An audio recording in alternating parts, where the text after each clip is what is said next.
शुभ संध्या मित्रों, कैसे हैं आप लोग? आई होप अच्छे ही होंगे।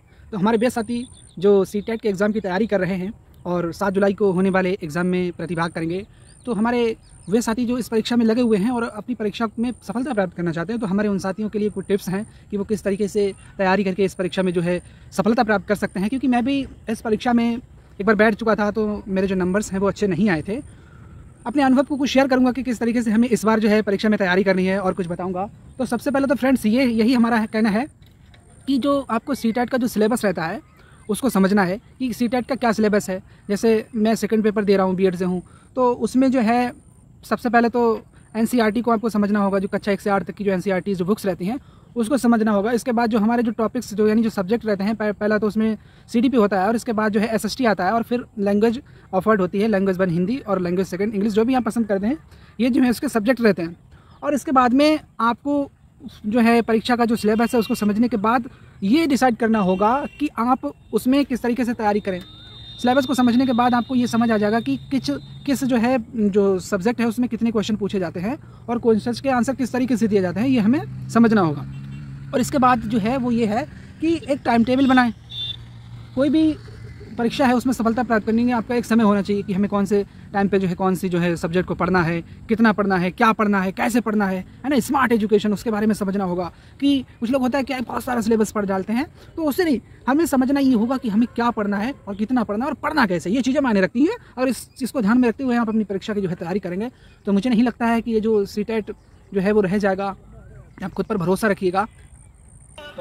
टाइम टेबल बनाने के बाद आपको ये समझना होगा कि हमारा जो सिलेबस है उसको किस तरीके से तैयार करना है। और इसके बाद जो स्टडी रहती है कि जनरली होता क्या है कि बहुत से लोग पढ़ते तो हैं लेकिन उन्हें ये नहीं पता होगा कि कैसे पढ़ना है और क्या पढ़ना है ना। आपको बहुत सारा सिलेबस भी नहीं पढ़ते जाना है, आपको जो पढ़ना है वो कंटेंट मतलब अच्छे से पढ़ना है उसको, और रिवीजन भी करना है। जनरली होता क्या है कि हम बहुत सारा जो कंटेंट है वो पढ़ते जाते हैं और उसको कभी भी रिवीजन नहीं करते। तो आपको जो पढ़ना है उसके साथ साथ आप उसके शॉर्ट नोट्स बना करके चलिएगा और उसको रिवीजन भी करते चलिएगा। रिवीजन करने के बाद आप जो हैं जो पिछले वर्ष के जो क्वेश्चन पेपर हैं उसको आप हल करिएगा। जो मतलब क्या जो पैटर्न रहता है परीक्षा का, हमें पैटर्न समझना भी बहुत ज़रूरी है कि जो हमारी एग्जाम रहता है उसमें किस तरीके से क्वेश्चन पूछे जाते हैं वो समझना होगा।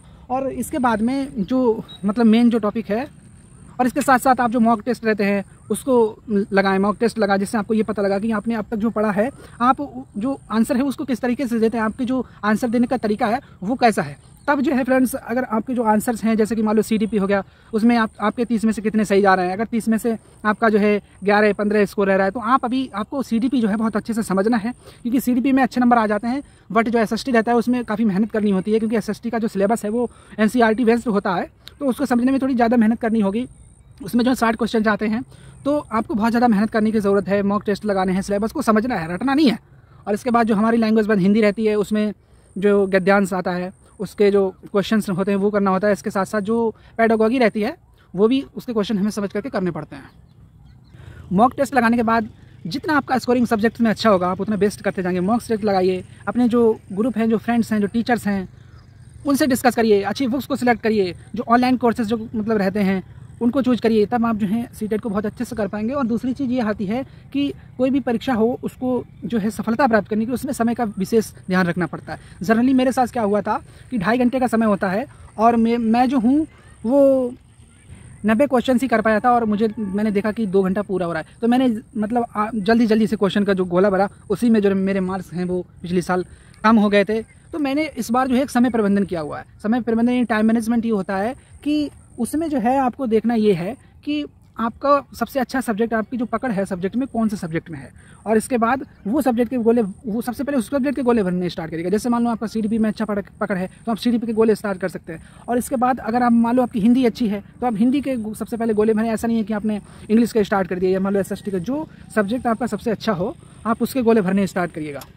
और इसके साथ साथ जो हमारा टाइम रहता है उसका भी हमें विशेष रूप से ध्यान रखना है ना। समय इसमें बहुत महत्वपूर्ण रखता है कि एक क्वेश्चन में जो है 1 मिनट मिल रहा है, यानी हमारा एक क्वेश्चन है उसमें 1 मिनट मिलना है और समय का विशेष ध्यान रखना है। यानी जो 150 क्वेश्चन हैं और 2.5 घंटे का समय है, मतलब जो है एक क्वेश्चन के लिए हमें 1 जो है मिनट मिल रहा है, तो इसका विशेष ध्यान रखते हुए हमें जो है समय का विशेष मैनेजमेंट करना है कि किस तरीके से परीक्षा में बेहतर प्रदर्शन करना है। और लगातार लगे रहिएगा, मेहनत करते रहिएगा, रुकना नहीं है, निरंतरता बनाए रखिएगा। खुद में जो कॉन्फिडेंस है, जो विश्वास है, उसको खुद के भीतर बना के रखिएगा। तो मुझे नहीं लगता है कि central teacher for eligibility test उतना कठिन नहीं होता है, उतना हाई लेवल का नहीं है, सामान्य सी परीक्षा है, आपको बहुत आसान लगेगी, लेकिन खुद पर भरोसा रखिएगा।